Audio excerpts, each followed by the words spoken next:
രാമേന്ദ്ര, കുഞ്ഞിക്കുട്ട, എത്ര കാലായിട നിന്നെ കണ്ടിട്ട്.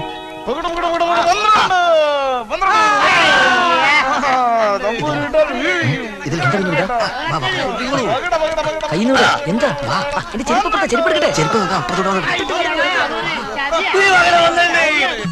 എന്തിനാ കുഞ്ഞിക്കുട്ട നീ അവരെ പേടിക്കുന്നത്? ആരാ അവര്? അതൊന്നും പറയാതിരിക്കാ നല്ലത്. എന്റെ കഷ്ടകാലം മനുഷ്യരൂപെടുത്ത് വന്നിരിക്കുക.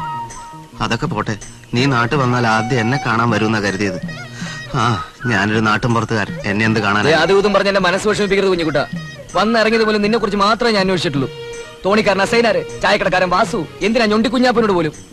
ആ, വേണേ വിളിച്ചു ചോദിച്ചു നോക്ക്. അപ്പൊ നീ എന്നെ മറന്നിട്ടില്ല എന്നർത്ഥം. ഞാൻ കൃതാർത്ഥനായി രാമേന്ദ്ര. ഇനി പറ, നിന്റെ വിശേഷങ്ങളൊക്കെ പറ. മെഡ്രാസ്, ഡൽഹി, ബോംബെ, കൽക്കട്ട എന്ന് വേണ്ട ഇനി ഹിന്ദിയിൽ ഞാൻ സഞ്ചരിക്കാത്ത പട്ടണങ്ങളില്ല, കാണാത്ത കാഴ്ചകളില്ല. നീ ഭാഗ്യവാനാ രാമേന്ദ്ര. അതിനൊരു യോഗം വേണം. കൽക്കട്ടയിൽ ഒരു വലിയ കമ്പനിയിൽ എനിക്കൊരു ജോലി ഉണ്ടായിരുന്ന, അവിടുന്ന് ഞാൻ അങ്ങോട്ട് പോന്നു. നിന്നെ അവരെ പിരിച്ചുവിട്ടാണോ അല്ലേ?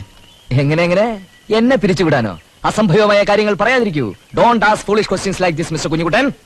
എന്താ? ഓ സോറി, നിനക്ക് ഇംഗ്ലീഷ് അറിയാൻ പാടില്ലോ. പിരിച്ചുവിട്ടതല്ല, ഞാൻ സ്വയം രാജിവെച്ചു പോകുന്നതല്ലേ. അതെന്തിന്? അത് പറഞ്ഞ ഭയങ്കര രസമാ. 2 വലിയ കമ്പനികളാണ് എന്നെ പിടിച്ച് വലിക്കുന്നത്. മിസ്റ്റർ രാമേന്ദ്രൻ, ഞങ്ങളുടെ കമ്പനി ചേരൂ. എത്രായിരം വേണി ശമ്പളമായിട്ട് തരാന്ന് ബോംബെയിൽ ഒരു കൂട്ടർ. ചണ്ഡീഗറിലുള്ളവർക്കാണെങ്കിൽ ഞാൻ സമ്മതം മൂളിയാൽ മാത്രം മതി. കാറും ബംഗ്ലാവും ഒക്കെ ആയിട്ട് കാത്തു കെട്ടി കിടക്കുക. ആ കമ്പനി വേണോ, ഈ കമ്പനി വേണോ? ഓഹോ, ഭയങ്കര ടെൻഷൻ. കുഞ്ഞുകുട്ടൻ, ഞാൻ അങ്ങോട്ട് പോകുന്നു. നീ പറയുന്നതൊന്നും എനിക്ക് തീരെ പിടികിട്ടുന്നില്ല. എന്നാലും ഞാൻ പറയാണ് രാമേന്ദ്ര, ഏത് കൂട്ടരാ നല്ലതെന്ന് വെച്ചാൽ നീ അവരുടെ കൂടെ പോകണം. ഇപ്പൊ അതിനും രക്ഷയില്ലോ. ലക്നൌ എന്നത് വേറെ പാർട്ടി വിളിയോടെ കഴിഞ്ഞു. I am totally confused. നീ എന്താ നിന്ന് കളഞ്ഞ്? വാ, കുറെ കാര്യങ്ങളോട് പറയാനുണ്ട്.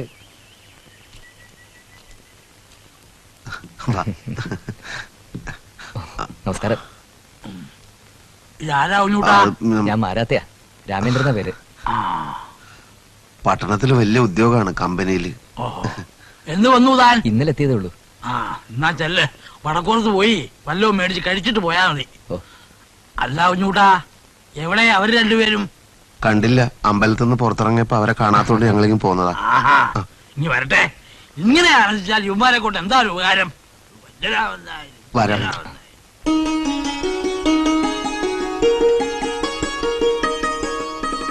ഇവിടെ പഴയ രീതികളൊക്കെ ഇപ്പോഴും അങ്ങനെ തന്നെ തുടരുകയല്ലേ? എന്ന് വെച്ചാ കണ്ടിട്ട് പേടിയാവുന്നല്ലോ. ഇത്ര ആഹാരം കഴിച്ചാ പിന്നെ മനുഷ്യനെ എന്തിനു കൊള്ളാം? നിനക്കത് പറയാം. ഉണ്ണലും ഉറങ്ങലും അല്ലാതെ വേറെന്ത് നേരം പോക്കാ രാമേന്ദ്ര ഇവിടെ ഉള്ളത്? പട്ടണത്തിലാവുമ്പോ സിനിമയുണ്ടാവും, നൃത്തം ഉണ്ടാവും, വേറെ എന്തൊക്കെ വിനോദങ്ങളായിരിക്കും അല്ലേ? അതെ അതെ, വിനോദങ്ങളുടെ ഒരു പറുദീസയാണല്ലോ പട്ടണം. രാമേന്ദ്രൻ വിമാനത്തിലൊക്കെ കേറിയിട്ടുണ്ടോ? കൊള്ളാം. കേറിയിട്ടുണ്ടോന്നോ? ജയ്പൂർ ഡൽഹി, ഡൽഹി ജയ്പൂർ, രാവിലെയും വൈകുന്നേരവും. കമ്പനി ചെലവില് വിലസ് അല്ലായിരുന്നോ? മടുത്തു. പണ്ടൊക്കെ വള്ളിയായി കുന്നിന്റെ ഉച്ചയിൽ കയറി നിന്ന് ദൂരെയുള്ള ആകാശത്തൂടെ കടവാതിലിനെ പോലെ പറന്നു പോകുന്ന വിമാനം നമ്മൾ കണ്ടു നിൽക്കാറില്ലായിരുന്നു. നിനക്കത് കയറി പറക്കാനൊത്തു. വെറുതെ അല്ല രാമേന്ദ്ര ഞാൻ പറഞ്ഞത്, നീ ഭാഗ്യവാനാണെന്ന്. തമ്പുരാനെ, തമ്പുരാനെ, തമ്പുരാനെ, തമ്പുരാനെ പോയി, തമ്പുരാനെ പോയി. നമ്മളെല്ലാരും വിട്ട് ഓടിപ്പോയി. എവിടേക്ക് പോയി? എങ്ങനെയാ ഞങ്ങളിപ്പോ അത് പറയാ? അമ്പലത്തിന്റെ താഴെയുള്ള വഴിയിൽ വെച്ചാ ഇടഞ്ഞത്. ഓർക്കാപ്പുറത്തുള്ളൊരു ആക്രമണമായിരുന്നു. 4 ആളുടെ ബലല്ല കാണിച്ചേ. എന്റെ നെഞ്ചത്തി ചവിട്ടിട്ടാ ഓടിയേ, ആന ചവിട്ടും പോലെ. അതൊക്കെ ഇവിടെ എന്തിനാ ചെറിയരാമനാരെ പറയണേ? എത്ര ആയാലും നമ്മള് ചെറിയ തമ്പുരാനല്ലേ, എന്റെ നാവിക്കല്ലേ കുത്തിയത്. എന്നാലും എന്തൊരോട്ടാ ചെരമ്പരാൻ ഓടിയേ. ഓട്ടത്തിന് നമ്മളും വലിയ മോശമല്ലായിരുന്നല്ലോ. ഓടി ഓടി എരഞ്ഞോളി പാലം വരെ എത്തി, പിന്നെ അങ്ങോട്ട് മറിഞ്ഞു. ഉടനെ എന്തെങ്കിലും ചെയ്യണം തമ്പുരാനെ. ആ ഓട്ടത്തിന്റെ ഒരു മട്ട് കണ്ടിട്ട് ഇനി തിരിച്ചു വരുന്ന കോളില്ല, അല്ലേ ചെറിയരാമൻ നായരെ? അതെ, വലിയ രാമൻ നായര്. അല്ല, എങ്ങോട്ടാ ഓടിയത്? അതെന്നല്ലേ ഞാനും ചോദിക്കുന്നത്. എങ്ങോട്ട് പോയ? ഇതാ നിക്കണേ.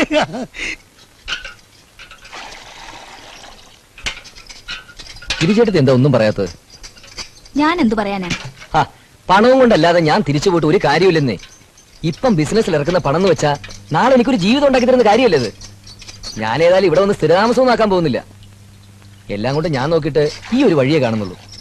നിന്റെ നന്മയ്ക്ക് എന്താ നല്ലതെന്ന് തീരുമാനിക്കാനുള്ള പ്രായം നിനക്കുണ്ടല്ലോ. പിന്നെ വസ്തു വിൽക്കുന്ന കാര്യം, അനന്തേട്ടനോട് ആലോചിക്കാതെ എനിക്ക് എന്തെങ്കിലും ചെയ്യാൻ പറ്റുമോ? നീ അനന്തേട്ടനോടൊന്ന് സംസാരിച്ചു നോക്ക്. അളിയൻ സമ്മതിക്കില്ലേ? നീ സമാധാനത്തോടെല്ലാം ഒന്ന് സംസാരിച്ചു നോക്ക്. നിനക്ക് നല്ലത് വരുന്നതിന് മൂപ്പരെതിരൊന്നും നിൽക്കില്ല. കുടുംബസ്നേഹം ഇല്ലാത്ത ആളൊന്നും അല്ലല്ലോ.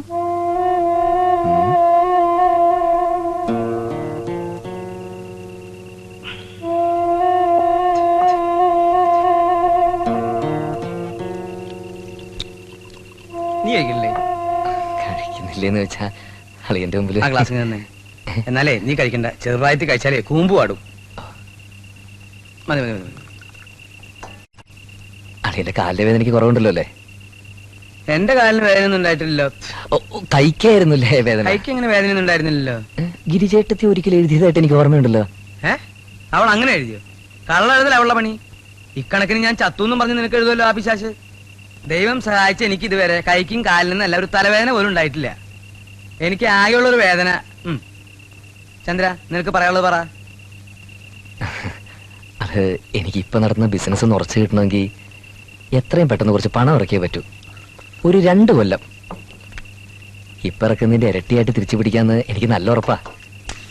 അളിയൻ ഇതും കൂടി കഴിച്ചട്ടെ. ഇങ്ങനെ ഒരു അവസരത്തില് എനിക്ക് ചോദിക്കാൻ അളിയൻ മാത്രമേ ഉള്ളൂ.